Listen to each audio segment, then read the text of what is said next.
Governor Singh governor साहब का मामला हुआ वो हटाया गया, दमन अब तक आपकी तरफ से सामने नहीं आया। क्या ये आपके इल्म में था कि गवर्नर साहब हटाए जा रहे हैं, हटा दिए? दो बातें हैं, इक़दाम किस किस्म के इक़दाम का आप वो रखते हैं। हमने हुकूमत से ये बात की थी कि सिंध के शहरी इलाकों से गवर्नर बनने की एक मुआहदा, एक रिवायत सी रही है बहुत पहले से, जब लिसानी बिल बनने के बाद। और सिंध के शहरी इलाकों का मैंडेट हमारे पास है, चाहे 18 में अनाउंस हुआ हो ना हुआ हो। इखलाकी तौर पे सब मानते थे, और अब 24 में तो इंशाल्लाह वापस भी ले लिया है। तो इसी मुआहदे के साथ था। एतमाद में लेने की बहुत ज़रूरत है और उसमें कमी हुई है। लेकिन ये बता दूं कि कामरान टिसोरी साहब एक तारीख रकम करके गए, बड़ी बुर्दबारी के साथ गए, बड़े एतमाद के साथ गए, बड़े दिल के साथ गए, सबको मुबारकबाद दे के गए, जो ग्रेस के साथ गए। हम भी आवाज़ उठा रहे थे, इतनी सज़ा तो हमें भी मिलनी थी ना। हम सब कुछ कर रहे थे, इसकी कोई ना कोई तो सज़ा मिलनी थी, जज़ा तो नहीं कहेंगे। लेकिन MQM की ताकत वजारतों में, ऐवानों में और इन घरों में नहीं है। ये घर जो कि कॉलोनियल दौर की यादगार हैं, इसको अवामी यादगारों में हमने तब्दील कर दिया है। उनको याद रखेंगे। आज लेने से कतराते हैं। ये भिखारी नहीं बन सके, ये मांगने वाले नहीं बन सके। इनकी इज्जत नफ्स ना सिर्फ इस शहर में बसने वाले बल्कि पूरे पाकिस्तान की जिम्मेदारी रही है। हम मजबूरन आपको बुलाते हैं क्योंकि जो लोग हमें इस हवाले से जितनी भी मदद कर रहे हैं उन तक भी बात पहुंचानी होती है, लेकिन इमदाद लेने वाला कोई यहाँ नहीं आता है। और हमने कई साल से इस बात को यकीनी बनाया है कि इस हवाले से कोई तस्वीर ना खींचे।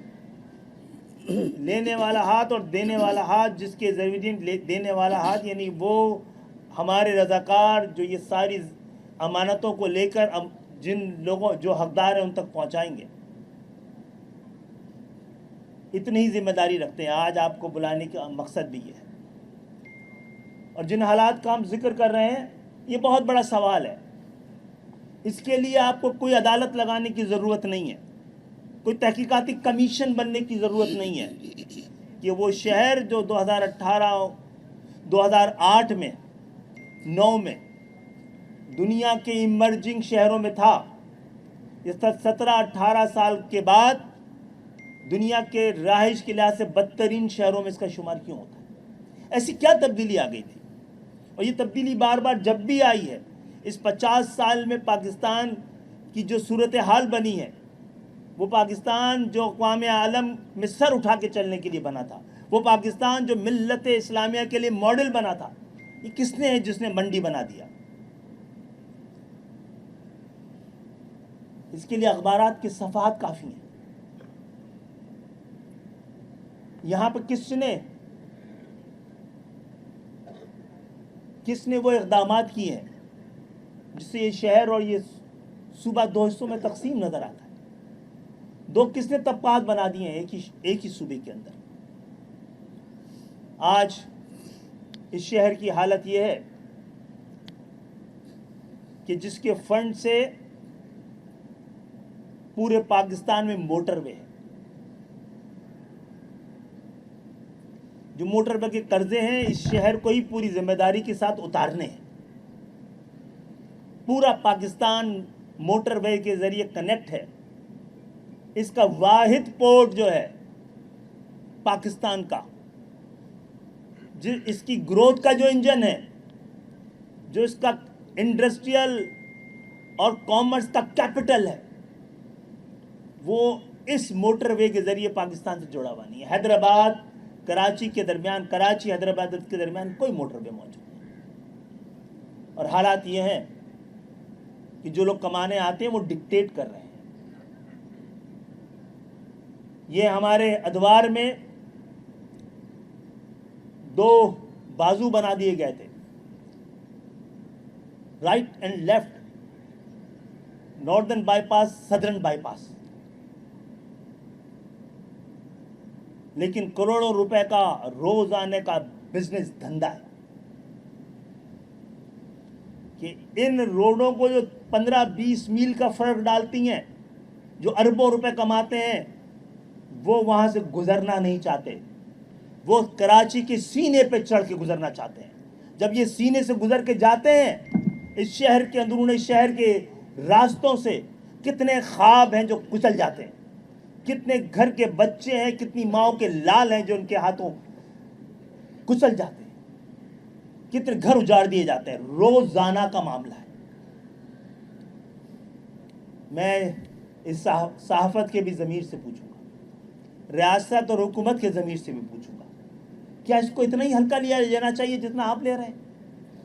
क्या एक छोटा सा इंतजामी मामला है, या ये तो बेहिसी की इंतहा है, या कोई सोचा समझा मंसूबा है, या इस शहर को लूटने का जो 50 साल से तरीका रहा है उसमें एक और तरीका वारदात ये भी है?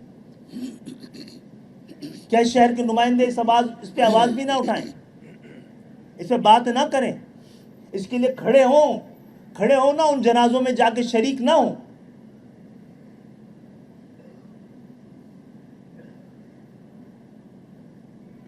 तो इस हवाले से एक बार फिर हम मुतनब्बे नहीं कर रहे, दरखास्त कर रहे हैं आज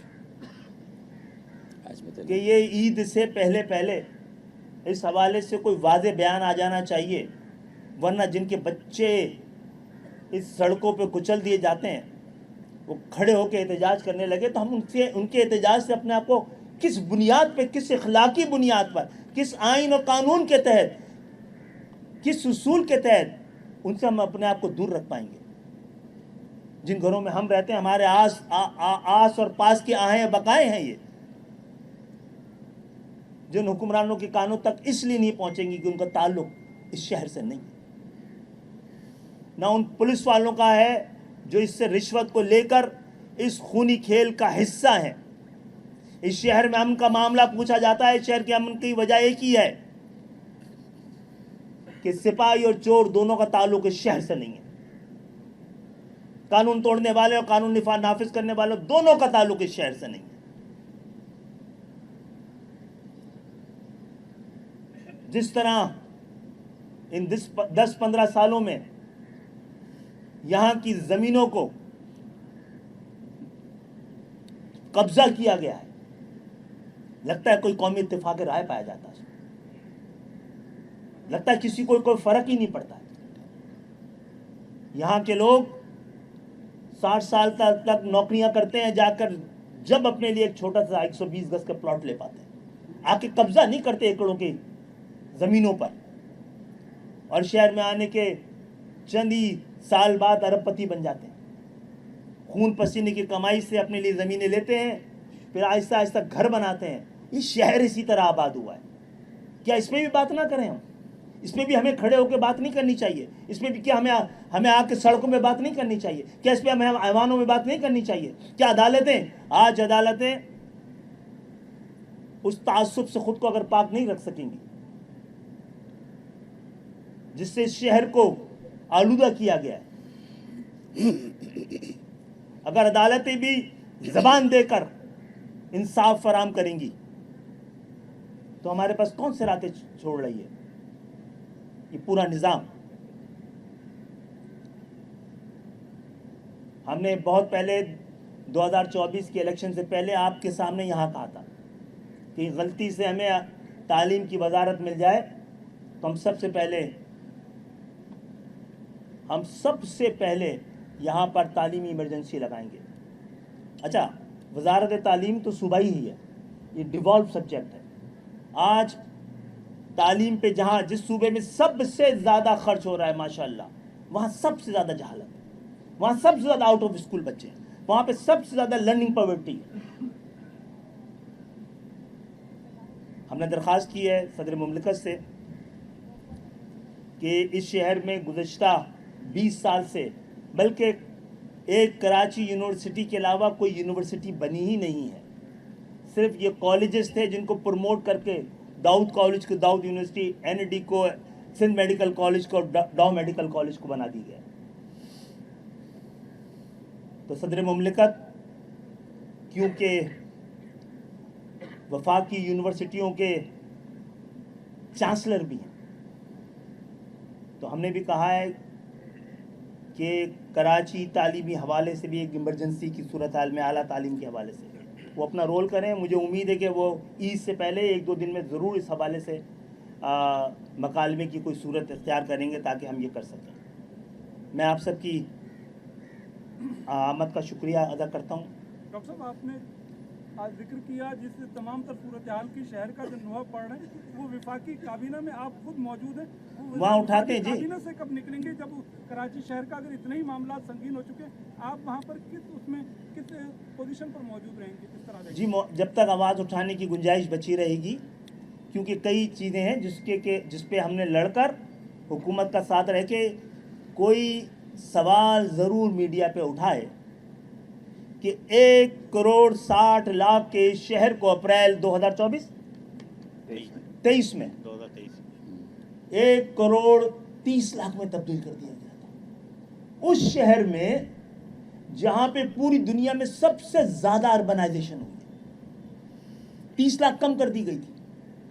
तो ये किसकी जद्दोजहद से 2 लाख को क्रॉस किया, 2 करोड़ तक पहुंची है, 2 करोड़ तक। 70-80 लाख अफराद कहाँ खो गए थे, किसने ये जमा कराए हैं ये पाकिस्तान के सेंसस के अकाउंट में और बैंक में? क्या मुमकिन था? कई बार की कोशिशों से हुआ है ये काम। तो सच्ची बात है, हम एमक्यूएम पहले भी नहीं कर सके थे जो अब किया है। लिया है ना हैदराबाद में 77 साल के बाद, उस मजबूर और अपोजिशन के सबसे बड़े शहर हैदराबाद में एक यूनिवर्सिटी तो हुई है ना। इसकी डिटेल में नहीं जाते, लेकिन हाँ, हमारी रिवायत तो रही है कि हम हर बार इस्तीफे देते रहें। मेरा रिकॉर्ड तो इस लिहाज से सबसे ख़राब है और इंशाल्लाह अपने रिकॉर्ड को ख़राब नहीं होने देंगे। गवर्नर साहब का मामला हुआ वो हटाया गया, दमन अब तक आपकी तरफ से सामने नहीं आया। क्या ये आपके इल्म में था कि गवर्नर साहब हटाए जा रहे हैं, हटा दिए? 2 बातें हैं, इक़दाम किस किस्म के इक़दाम का आप वो रखते हैं। हमने हुकूमत से ये बात की थी कि सिंध के शहरी इलाकों से गवर्नर बनने की एक मुआहदा, एक रिवायत सी रही है बहुत पहले से, जब लिसानी बिल बनने के बाद। और सिंध के शहरी इलाकों का मैंडेट हमारे पास है, चाहे 18 में अनाउंस हुआ हो ना हुआ हो। इखलाकी तौर पे सब मानते थे और अब 24 में तो इंशाल्लाह वापस भी दे दिया। तो इसी मुआहदे के साथ था। एतमाद में लेने की बहुत ज़रूरत है और उसमें कमी हुई है। लेकिन मैं बता दूं कि कामरान टिसोरी साहब एक तारीख रकम करके गए, बड़ी बुर्दबारी के साथ गए, बड़े एतमाद के साथ गए, बड़े दिल के साथ गए, सबको मुबारकबाद दे के गए, जो ग्रेस के साथ गए। हम भी आवाज़ उठा रहे थे, इतनी सज़ा तो हमें भी मिलनी थी ना। हम सब कुछ कर रहे थे, इसकी कोई ना कोई तो सज़ा मिलनी थी, जज़ा तो नहीं कहेंगे। लेकिन एमक्यूएम की ताकत वजारतों में, ऐवानों में और इन घरों में नहीं है। ये घर जो कि कॉलोनियल दौर की यादगार हैं, इसको अवामी यादगारों में हमने तब्दील कर दिया है। उनको याद रखेंगे। बहुत बहुत शुक्रिया।